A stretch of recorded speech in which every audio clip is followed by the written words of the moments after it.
دعا قبول ہوئی ہے. انہوں نے فرمایا تھا کیا میری ذریت میں بھی امامت ہے؟ تو حضرت احدیت نے اللہ نے جواب دیا لا ینال عہد الظالمین، میرا یہ عہدہ امامت ظالموں تک نہیں پہنچے گا. تو ابراہیم علیہ السلام کے ذہن میں جو امام تھے نا، ان میں ایک کا نام محمد ہے، دوسرے کا نام علی ہے.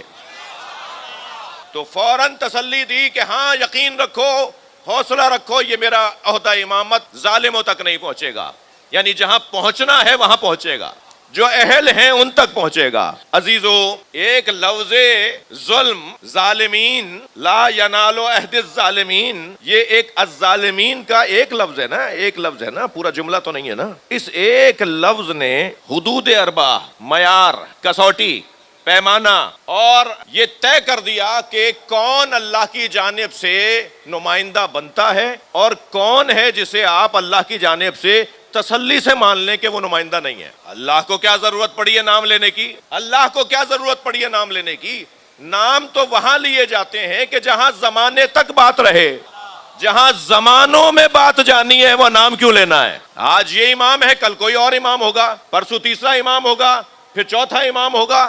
تم امام ڈھونڈو اس کسوٹی پر کہ بس امام وہ ہوگا جو ظالم نہیں ہوگا. امام کے لیے ضروری ہے کہ وہ ظالم نہ ہو. تو اللہ کی جانب سے جو ایک معیار دیا گیا وہ ہے ظلم، کہ ظلم کا حامل کبھی بھی تمہاری امامت نہیں کرے گا. یہ عقیدہ امامت میں جن آیات سے ہم استفادہ کرتے ہیں ان آیات میں سے ایک آیت ہے، اور میں جس آیت کو اسی مضمون میں دوسری آیات جو ہیں ان میں سے جس آیت کو عنوان قرار دے کر آج دوسری مرتبہ آپ کے سامنے تلاوت کی، اس میں بھی اللہ یہی معیار بیان فرما رہا ہے. جو ہدایت یافتہ ہوں کیا وہ اس مقام کے حامل ہیں کہ جن کی اتباع کی جائے، یا وہ جو ابھی محتاج ہدایت؟ کیا ہو گیا ہے تمہیں؟ کیسے تم دونوں کو برابر قرار دے رہے ہو؟ تو معیار ایک یہ ہے. ظلم، آپ کی توجہات چاہوں گا. ظلم وہ عنوان ہے اللہ کی جانب سے جو موضوع امامت میں اساسی اور بنیادی عنوان ہے.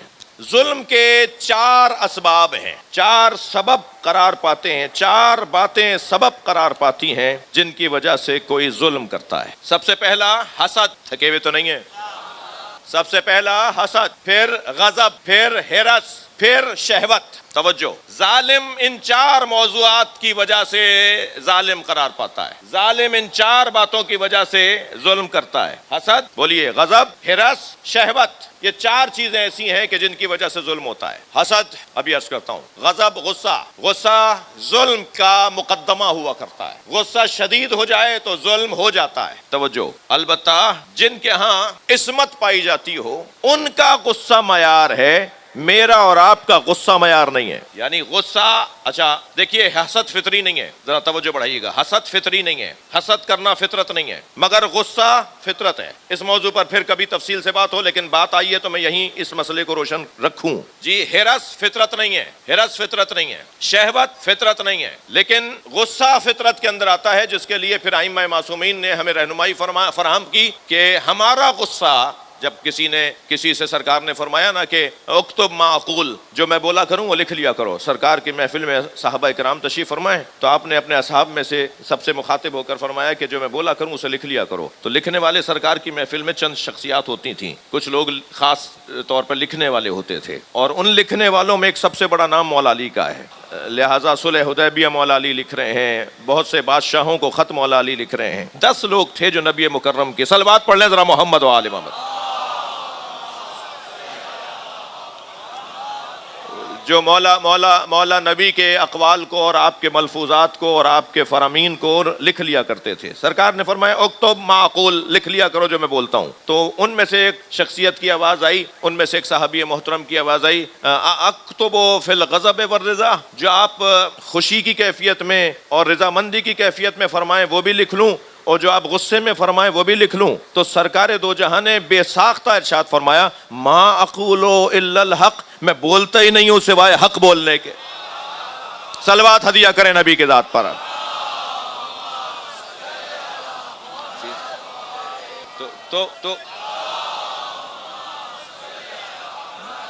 تو یہ بحث پھر کسی اور موقع کے لیے، مجھے اجازت دیجئے کہ ہم اصلی مضمون سے دور ہونے کا خوف ہے۔ 4 باتیں ہیں کہ جو ظلم کا سبب بن سکتی ہیں۔ سب سے پہلا حسد۔ میرے محترم، خاص طور پہ میں اپنے بچوں جوانوں سے کہہ رہا ہوں کہ حسد ایک ایسی بیماری ہے کہ جس کا شکار اپنے آپ بھی نقصان میں رہتا ہے، خود کو بھی نقصان پہنچاتا ہے اور سامنے والے کو بھی اس سے نقصان ہو سکتا ہے۔ حسد کی تعریف کرنا چاہوں گا، تھوڑی گردن ہلائیے، حسد کی تعریف کرنا چاہ رہا ہوں۔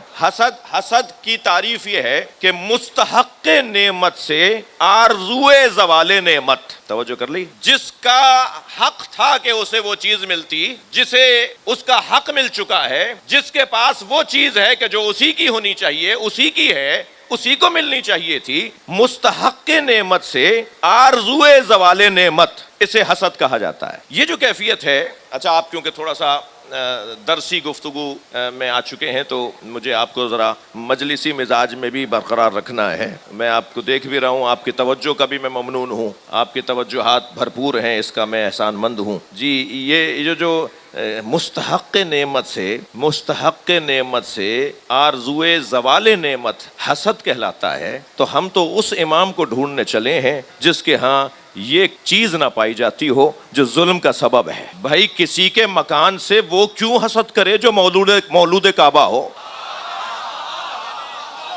صلوات پڑھ لیں ذرا محمد و آل محمد۔ بڑا مکان ہے صاحب ان کے، بڑا مکان ہے صاحب، مکان دیکھ دیکھ کر انہیں گھبراہٹ ہو رہی ہے کہ اس نے اتنا اچھا گھر کیوں بنا لیا، اور کسی طرح ان کا گھر ٹوٹے اور جلے اور ختم ہو جائے۔ یہ جو آرزو ہے، مستحق نعمت سے آرزوئے زوال نعمت حسد ہے۔ وہ کسی کی زمینداری سے کیوں حسد کرے گا جو خود بو تراب ہو؟ صلوات پڑھ لیں ذرا محمد و آل محمد۔ توجہ کر رہے ہیں آپ حضرات؟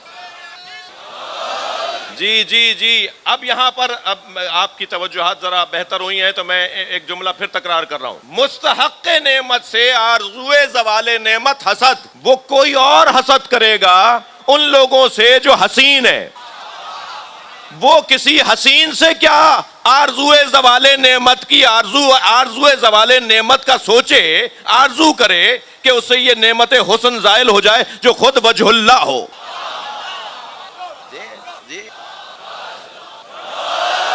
توجہ کر لیا آپ نے؟ الحمدللہ مضمون میرا آپ کے ہاتھ میں ہے۔ حسد کچھ آثار بھی رکھتا ہے، مثلا میں یہ جاننا چاہوں کہ میں کسی سے حسد تو نہیں کرتا، تو اس کے کچھ نتیجے ہیں، کچھ آثار ہیں، کچھ علامتیں ہیں، پتہ چل جائے گا کہ میں حسد کرتا ہوں۔ ان میں سے ایک نشانی یہ ہے کہ حسد کرنے والا کسی کی خوبیوں کو، کسی کے فضائل کو پسند نہیں کرتا، دل چھوٹا کرنے لگتا ہے۔ اب میں تو کسی کے بارے میں بات کر رہا ہوں، کچھ تو مرید ہیں جو اپنے پیر کی کمزوریوں کو کسی مولا کے کمالات کے اوپر حسد کر رہے ہوتے ہیں۔ توجہ کر رہے ہیں آپ؟ تو یہاں بہت روشن بات، ایک تو وہ کسی کی خوبیوں کو، کسی کے کمالات کو اور کسی کے فضائل کو برداشت نہیں کرتا، غصہ آتا ہے اسے۔ حسد کرنے والے کی ایک نشانی ہے، اسے غصہ بار بار آتا ہے۔ حسد کرنے والے کی ایک اور نشانی یہ ہے کہ وہ تکبر کرتا ہے۔ اچھا کیسے اس بیماری سے بچیں؟ جی علی والوں میں تو یہ بیماری ہونی ہی نہیں چاہیے، اہل بیت والوں میں تو یہ بیماری ہونی نہیں چاہیے، کیونکہ سب سے زیادہ اہل بیت اس بیماری سے متاثر ہوئے ہیں، سب سے زیادہ اہل بیت کو اس بیماری نے تکلیف پہنچائی ہے۔ تو اہل بیت کے چاہنے والے تو حسد کر ہی نہیں سکتے ایک دوسرے سے، بلکہ جب دیکھیں کسی کے اندر کوئی کمال اور کوئی عظمت اور کوئی اس کے اندر ترقی، تو سید الساجدین کے ماننے والے تو اللہ کا شکر ادا کرتے ہیں، اس لیے کہ امام کو ساجدین کا سید اور سجاد، کثرت سے سجدہ کرنے والا۔ ساجد اور سجاد میں فرق ہے، ساجد اور سجاد میں فرق ہے۔ امام کا لقب ہے سجاد، جو کثرت سے سجدہ کرتا ہو۔ امام کثرت سے سجدہ اس لیے کرتے تھے کہ حضرت کو جب علم ہوتا تھا کہ اللہ نے کسی کو نعمت عطا کی ہے تو اسے معلوم ہو یا نہ ہو، امام سجدہ شکر ادا کرتے تھے کہ یا اللہ تو نے کسی کو خوشحال بنا دیا۔ اس لیے اہل بیت کے چاہنے والے تو اس بیماری کا شکار ہو نہیں سکتے جسے حسد کہا جاتا ہے۔ اور اس بیماری سے بچنے کا طریقہ کیا ہے؟ اس بیماری سے بچنے کے کم سے کم 3 طریقے ہیں۔ ایک طریقہ تو یہ ہے کہ اور بھی علماء اخلاق نے، جو میں گفتگو کر رہا ہوں یہ علماء اخلاق کی، عارفوں کی گفتگو ہے، میں تو سنی سنائی بتا رہا ہوں، میں خود عارف یا کوئی عالم نہیں ہوں، میں ایک طالب علم ہوں۔ مگر یہ جو گفتگو اس وقت میں کر رہا ہوں یہ آیت اللہ خمینی نے چہل حدیث میں کی ہے، یہ آیت اللہ دستغیب نے اپنے ملفوظات میں کی ہے، یہ عرفا نے، آیت اللہ بہجت نے، سید علی قاضی طباطبائی نے، سید مرتضیٰ کشمیری نے، جو اللہ کے ولی لوگ گزرے ہیں نا، بڑے بڑے لوگ، صاحبان کرامت لوگ، جی، جو ابھی بھی چند شخصیات ہیں عراق، ایران میں، پاکستان میں بھی، ایسے لوگ ملتے نہیں ہیں، انہیں ڈھونڈنا پڑتا ہے، تو یہ اپنے آپ کو چھپا کے رکھتے ہیں، یہ اپنی ملاقاتیں کم رکھتے ہیں، انہیں ایک اور انداز سے زندگی گزارنا ہوتی ہے۔ تو ان لوگوں نے جو باتیں کی ہیں، لکھا ہے، وہ یہ کچھ گفتگو میں وہ کر رہا ہوں آپ کے سامنے۔ تو کیسے اپنے آپ کو حسد سے بچائیں، کیا کریں کہ حسد سے محفوظ رہیں، کیسے اس بیماری سے نجات ملے گی؟ آپ مجھ سے خفا نہ ہوئیے گا، مجھے برداشت فرمائیے گا۔ وہ جس اس بیماری سے بچنے کا ایک طریقہ، دو تین طریقے بتا رہا ہوں، ایک طریقہ اس بیماری سے بچنے کا یہ ہے کہ وسعت قلبی کی مشق کی جائے، برداشت کی اور سیاہ صدر کی مشق کی جائے، چاہے کچھ عرصے کے لیے دکھاوے کو ہی صحیح، دوسرے کی خوشی میں خوش ہو کر دکھایا جائے، جسے عرفا کہتے ہیں ان لم تکن حلیمن فتحلم۔ عرفا کہتے ہیں کہ اس حدیث پر عمل کرو، اگر تم حلیم، بردبار، تحمل مزاج نہیں بھی ہو تو بردباری کا مظاہرہ کر کے دکھاؤ۔ جب ایک دو مرتبہ تم بردباری کا مظاہرہ کر کے دکھاؤ گے تو بردباری میں تمہیں ذائقہ آئے گا۔ جیسے زبان کے چٹخارے ہوتے ہیں ایسے روح کی بھی غذائیں ہوتی ہیں، اور پھر روح جب غذا پانے لگتی ہے اور اس غذا سے اسے صحت ملنے لگتی ہے تو روح اسی غذا کو بار بار طلب کرتی ہے۔ روح کو جن غذاؤں کی ضرورت ہے، توجہ چاہوں گا، ان میں سے ایک ہے تحمل مزاجی، وسعت قلبی، سعہ صدر، برداشت اور کسی کی خوشی میں خوش ہونا۔ دوسرا طریقہ، اپنے دین کو مضبوط کیا جائے، دینداری کو مضبوط کیا جائے، اپنے مذہب کو مضبوط کیا جائے۔ اور تیسرا طریقہ، ان لوگوں کے ساتھ بیٹھا جائے، توجہ، جن کے ہاں سیاہ صدر پایا جاتا ہے، جن کے ہاں تحمل مزاجی پائی جاتی ہے، جو دوسروں کی خوشی میں بڑھ چڑھ کر حصہ ڈال رہے ہوتے ہیں، ان لوگوں سے ملاقات کی جائے۔ میرے بھائی، 2 گھنٹے تک اگر گلاب بیچنے والے کی تکے پہ بیٹھے ہیں تو 4 گھنٹے تک ہمارے اندر سے گلاب کی خوشبو آتی ہے۔ انسان فطری طور پر اثر کو قبول کرتا ہے۔ ہم ان لوگوں سے دوستی کیوں نہ کر لیں جو بڑے لوگ ہیں؟ صلوات پڑھ لیں محمد و آل محمد۔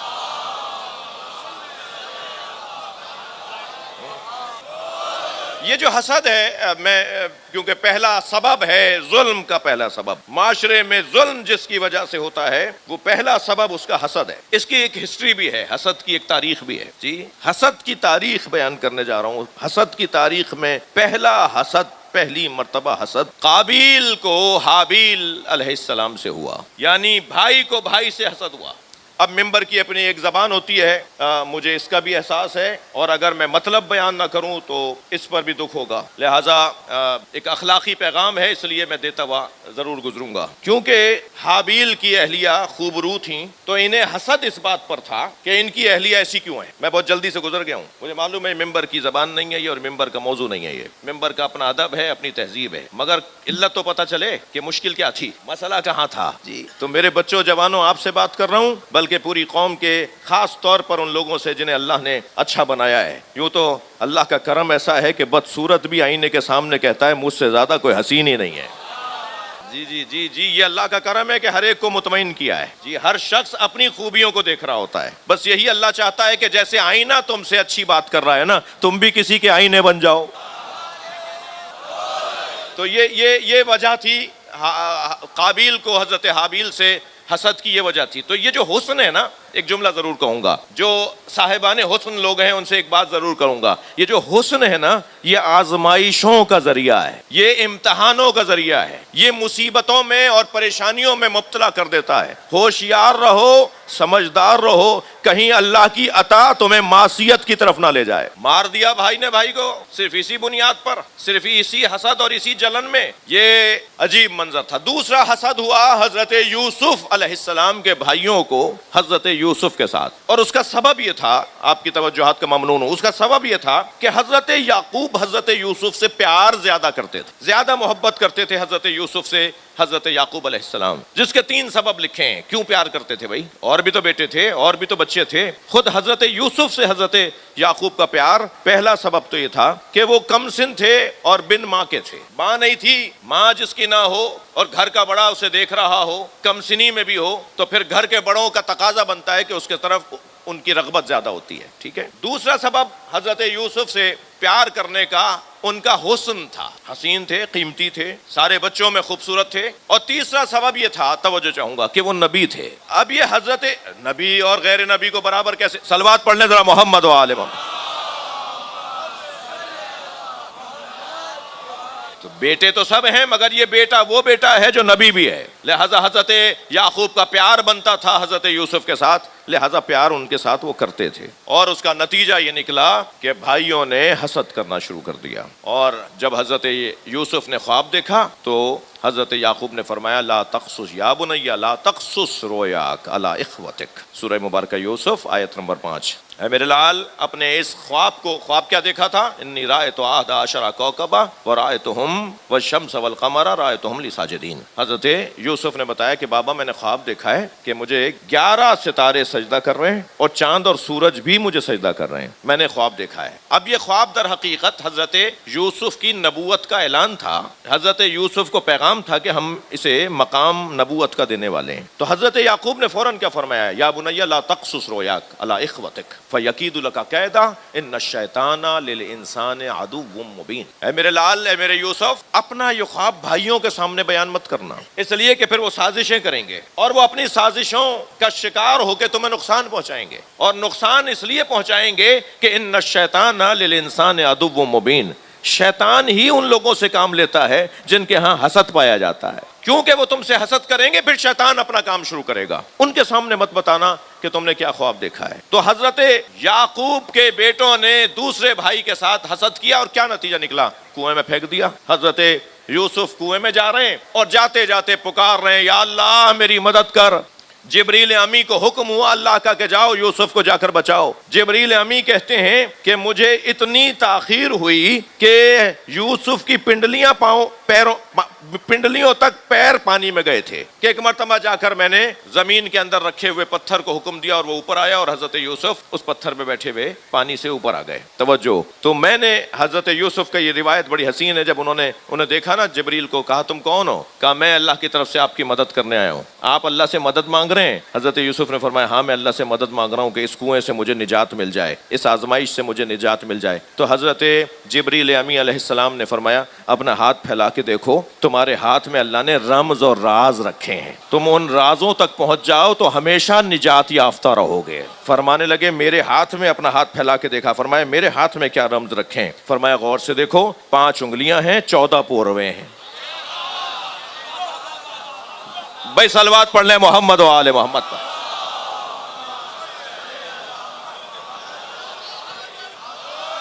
بھائی بعد میں گن لیجئے گا، میں صحیح کہہ رہا ہوں. ایک صلوات اور پڑھ لیں محمد و آل محمد،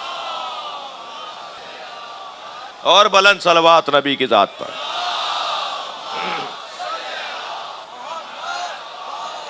اس طرح تاریخ حسد میں یہ حسد کا دوسرا ظلم تھا جو حضرت یوسف کے ساتھ ہوا. اور تاریخ حسد میں تیسرا ظلم بتاؤں؟ سورہ مبارکہ النساء آیت نمبر 54. ام یحسدون الناس علی ما آتاہم اللہ من فضلہ فقد آتینا آل ابراہیم الکتاب والحکمہ وآتیناہم ملکا عظیما. اور ہم نے، توجہ، اور کچھ لوگ ہیں جو ان لوگوں سے حسد کرتے ہیں جنہیں اللہ نے اپنے فضل سے عطا کیا ہے. اور ہم نے آل ابراہیم کو کتاب بھی دی ہے، نبوت یعنی حکمت بھی دی ہے، ملک عظیم یعنی امامت بھی دی ہے. ہم نے آل ابراہیم کو 3 نعمتیں دی ہیں. کتاب اس گھر میں اتاری ہے، نبوت اس گھر میں رکھی ہے، امامت اس گھر میں رکھی ہے. کچھ لوگ ہیں جو ان لوگوں سے حسد کرتے ہیں جنہیں ہم نے اپنے فضل سے عطا کیا ہے. یہ آیت جب مولا کائنات کے سامنے ایک صحابی محترم نے پڑھ کر سنائی اور کہا یا علی اس کی تفسیر بیان فرمائیں، مولا نے اپنے سینے پہ ہاتھ رکھا، فرمایا ہم ہی تو وہ ہیں جن سے امت میں بعض لوگوں کو حسد ہوتا ہے.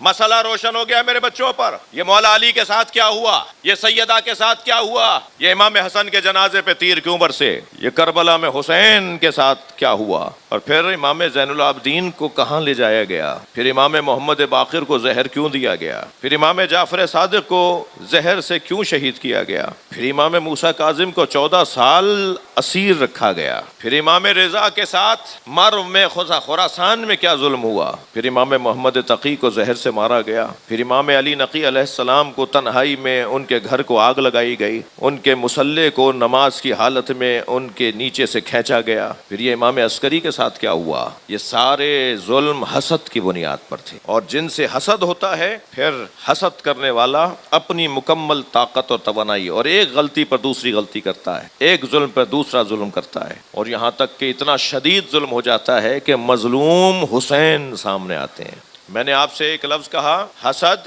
بغض، غضب اور شہوت، یہ چار چیزیں ہیں جو ظلم کرواتی ہیں۔ جب کربلا کے میدان میں امام حسین نے لشکر یزیدی سے سوال کیا، ام علی شریعت غیرتها، کیا میں نے شریعت محمدی کو بدلا ہے، ام علی سنت بدلتها، کیا میں نے سنت مصطفیٰ کو بدل ڈالا، ام علی دماء سبقتها، کیا میں نے کوئی خون ناحق بہایا ہے۔ جب امام نے یہ تین سوال کیے تو فرمایا، پھر مجھے مارنا کیوں چاہتے ہو؟ میں نے نہ شریعت بدلی ہے، نہ میں نے سنت بدلی ہے، نہ میں نے خون ناحق بہایا ہے، پھر تم اپنے ہاتھوں کو میرے خون سے رنگین کیوں کرنا چاہتے ہو؟ پھر کیوں مجھے مارنا چاہتے ہو؟ تو یزیدی سپاہیوں میں سے ایک سپاہی گھوڑے کی پشت پہ کھڑا ہو گیا، اور کھڑے ہو کر تاکہ امام سے بات کر سکے، مجمع اس طرف تھا، امام تنہا کھڑے تھے، بلند ہو کر کہنے لگا، بغضا لابیک، تمہارے بابا علی کے بغض میں تمہیں مارنے آئے۔ جی، حسد، بغض، غضب، شہوت، آپ ڈھونڈتے رہیے، میں نے آپ کو فارمولہ قاعدہ دے دیا، آپ ڈھونڈتے رہیے کس کس نے کہاں کہاں ظلم کیا ہے، ان چاروں بیماریوں میں سے کسی ایک کا شکار ہوگا وہ۔ بغضا لابیک، اے حسین ہم تمہیں کربلا میں مارنے آئے ہیں تمہارے بابا کے بغض میں۔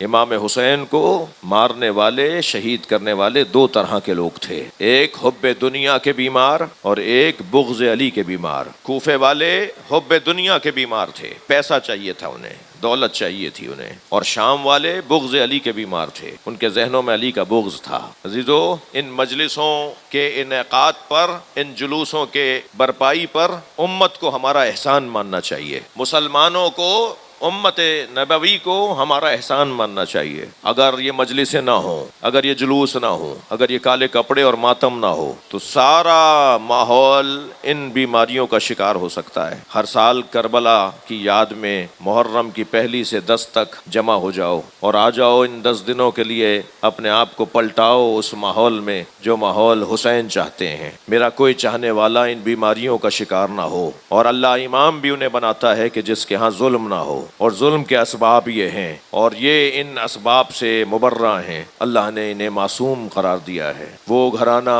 جو امت کی رہنمائی کے لیے مقرر کیا گیا، جو امت کی خیر خواہی کے لیے مقرر کیا گیا، وہ گھرانہ جس کو اللہ نے خلق ہی اس لیے کیا کہ لوگوں کو جنت تک لے جاؤ، لوگوں کے کام آؤ، لوگوں کو جنت سے آشنا کرو، انسان بناؤ، وہ نبی کا نواسا جس نبی نے امت کے ان ناہنجاروں پر جس وقت انہیں پکڑ کر لائے کہ جنہوں نے نبی کو اذیتیں پہنچائی تھی، تو فرمایا چھوڑ دو انہیں، اور پھر اللہ سے کہا اللہ انہیں معاف کر دے، انہم لا یعلمون، یہ جانتے ہی نہیں ہے کہ میں کون ہوں۔ یہی کیفیت نبی زادوں کی بھی ہے۔ جگر چاہیے اپنے بھائی کے قاتل کو کھانا کھلانے کے لیے، حوصلہ چاہیے اپنے قاتل کو پانی پلانے کے لیے، جگر چاہیے پھوپھی زینب کے سر سے چادر اتارنے والے کو گھوڑا دینے کے لیے۔ یہ کیا لوگ ہیں، یہ کس معیار کے لوگ ہیں کہ جب قاتل علی اکبر کو حضرت امام سجاد نے کھانا کھلا دیا، پانی پلا دیا، جاتے ہوئے گھوڑا بھی دے دیا، تو وہ 2 قدم آگے گیا، نقاب لگائی ہوئی تھی،